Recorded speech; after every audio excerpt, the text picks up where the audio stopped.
भगवान बुद्ध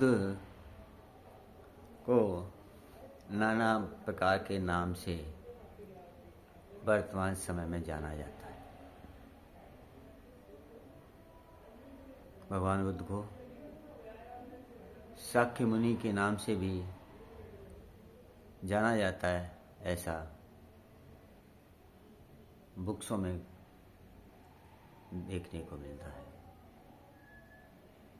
शाक्य मुनि इसलिए कहा गया, जिस विद्वान ने कहा होगा कि वो शाक्य साम्राज्य के राजा थे, उनके पिताजी, तो जब उनके पिताजी शाक्य साम्राज्य के राजा थे, इसलिए भगवान बुद्ध को शाक्य भगवान बुद्ध के पिताजी से लिया।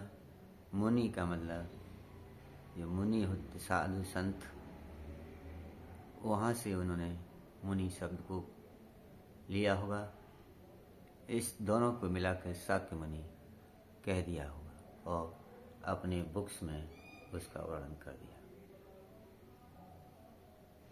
भगवान बुद्ध के बारे में एक सर्वविदित है कि भगवान बुद्ध का जितना भी ग्रंथ है, जानकारियाँ हैं, वो अधिकतर उनके महापरिनिर्वाण के बाद लिपिबद्ध हुआ है।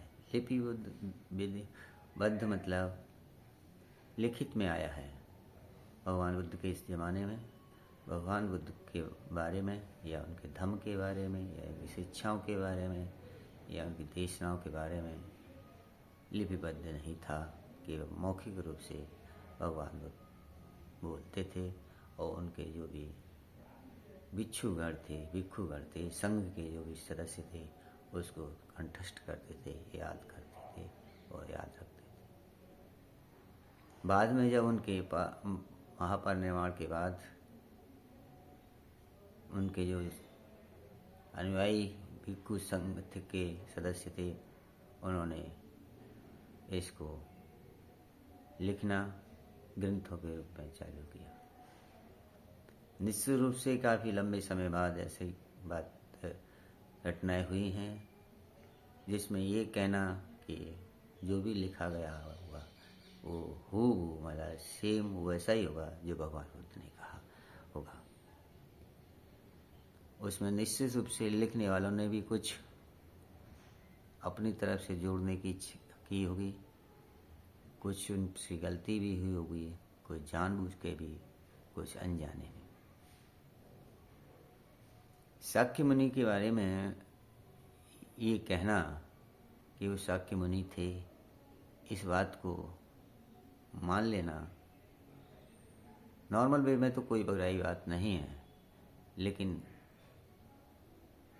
इस पे जो बुद्ध धम्म के या भगवान बुद्ध को धम्म के अनुसार, उनके धम्म के अनुसार उनके बारे में जो भी बात मिलेगी सुनने को, लिखने को या लिखी हुई, उस पर प्रश्न जरूर एक जागरूक बौद्ध स्कॉलर जरूर एक सोचने के लिए बाध्य होगा। ये सर्वविदित है कि भगवान बुद्ध ने अपने को शाक्य मानने से इनकार कर दिया। ये उन्होंने अपने पिताजी को भी वार्तालाप के दौरान इस उत्तर दिया था। उनके पिताजी ने कहा था, ये बुद्ध, तुम अपने कुल और वंश को नहीं समझ रहे कि तुम किस कुल और वंश के हो। भगवान बुद्ध ने अपने पिताजी के उत्तर में कहा था, मेरा कुल और वंश बुद्ध है और बुद्धों का जो खाना है वो मांग कर खाना है। इससे साफ क्लियर होता है भगवान बुद्ध कभी भी शाक्य कुल के नहीं थे। उन्होंने अपने को शाक्य कुल का नहीं माना। जब भगवान बुद्ध ने नहीं माना तो कोई भी उनके ऊपर कोई भी शब्द मरता है या उनके बारे में लिखता है, वो गले नहीं उतरता, तर्कसंगत नहीं होगा। कि भगवान बुद्ध ने जो बातें कहीं क्लियर कहीं, उन्होंने सारी बातें जो देशना के रूप में दी उनको स्पष्ट रूप से व्याख्या की। अगर इस वंश वाली बात को अगर वो मानते तो जरूर क्लियर करते, जरूर स्वीकार करते। ऐसा स्वीकार न करना इस बात को मतलब स्पष्ट करता है कि भगवान बुद्ध शाक्य कुल के नहीं थे, वो केवल बुद्ध कुल के थे। मुनि का मतलब संत, जो आम जनता का, जो हम जैसी जनता का, या जहाँ भी लिखा है मुनि का मतलब है संत। भगवान बुद्ध को कभी संत के रूप में भी, मुनि के रूप में भी संबोधन नहीं किया गया था। उनके ज़माने में ऐसा कहीं भी वर्णन नहीं था। जिन लोगों ने शाक्य मुनि कहा वो विद्वान थे, उन्होंने अपने हिसाब से उनको शाक्य मुनि कह दिया। इसलिए शाक्य मुनि कहना तर्कसंगत नहीं है और न ही इससे कोई भी मानव कल्याण है। भगवान बुद्ध का देशनाओं से ही मानव कल्याण होगा। इस शाक्य मुनि या अन्य शब्दों का यूज करके और ग्रंथों में लिखकर, बुक्स में लिखकर भगवान बुद्ध की देशनाओं पर कोई फर्क नहीं पड़ता, या देशनाओं पर कोई भी लाभ भी नहीं होगा ऐसे शब्दों से। भगवान बुद्ध की जो देशना है, उन्हीं जो मूलभूत देशना है, जो ओरिजिनल देशना है, उन्हीं से मानव कल्याण होगा। इसलिए शाक्य मुनि शब्द को हम सिरे से नकारते हैं। हम केवल उनको बुद्ध के नाम से ही जानते हैं और जानेंगे, और जानना भी चाहिए बुद्ध को बुद्ध के नाम से ही,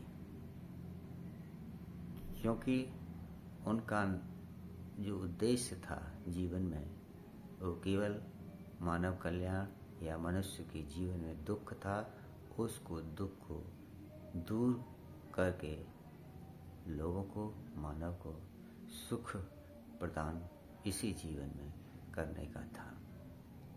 इसलिए आओ हम सब ऐसी बहस पर न उलझें जो भगवान बुद्ध के धम्म में नाना प्रकार से सम्मिलित हो जाएं और जिनका कोई अर्थ न निकलता हो, और उनका अर्थ दूसरे धर्म से संबंधित या दूसरे संप्रदाय से संबंधित निकलता हो, और हम बुद्ध धर्म में वो सम्मिलित हो जाएं, जो बुद्ध धर्म के लिए किसी भी कीमत पर लाभदायक नहीं होगा, न ही मानव कल्याण के लाभदायक होगा, और भगवान बुद्ध की देशनाओं के विरुद्ध होगा।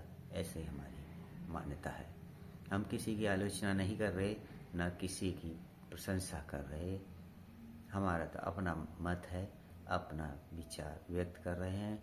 हम भगवान बुद्ध में आस्था रखने के कारण ऐसा हमारा मन में है, जो हमने ये आप लोगों के सामने बात रखी है।